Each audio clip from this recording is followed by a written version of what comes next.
follows is an example of a question on valley climates and specifically on katabatic winds taken from Geography Paper 1 of February, March 2018. 1.4 shows a katabatic wind within a valley.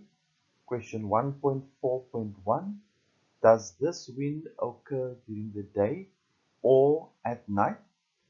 You are required to either choose the word day or night.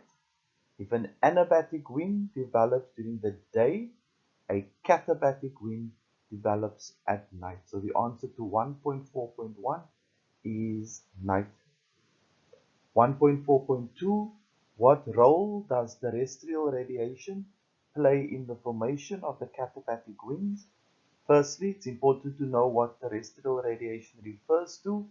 This is the loss of heat from the Earth's surface, and terrestrial radiation, which is the loss of heat through the Earth's surface, allows for the air in contact with the top of the valley slope to cool down. That cooling at the top of the valley slope creates the development of a high pressure cell, and it is this high pressure cell that is going to force the air to diverge away from the high pressure top of the slope down the valley slope in order to create the katabatic wind. 1.4.3, why are katabatic winds associated with temperature inversions? A katabatic wind blowing downslope brings with it cold, heavy air to the bottom of the valley.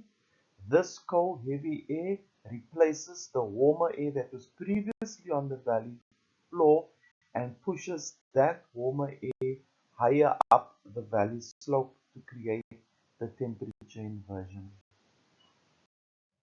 Question 1.4.4, account for the position of radiation fog in the valley. It's just another way of asking you to explain why the radiation fog is located where it is in the valley.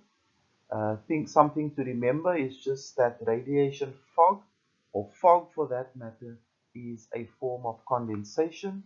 All forms of condensation will occur once the temperature has cooled and it has dropped to dew point temperature, and water vapor has then condensed into liquid water.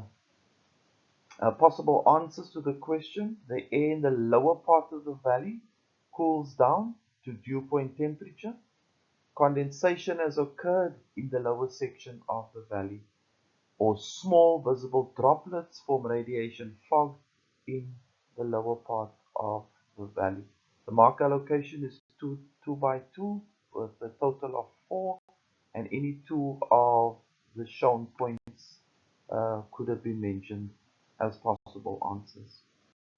Question 1.4.5, with reference to the photograph in figure 1.4, explain why a developer is more likely to build a holiday resort halfway up the valley slope. The question here is interested in knowing how the climate within a valley is likely to impact on human settlement and human activity within that valley.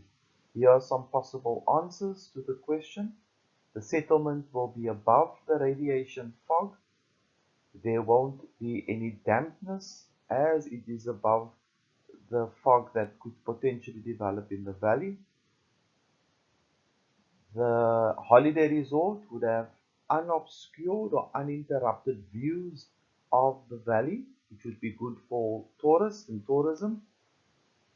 The hotel would be situated in a warm thermal belt, and the hotel would potentially receive maximum amount of insulation during the day.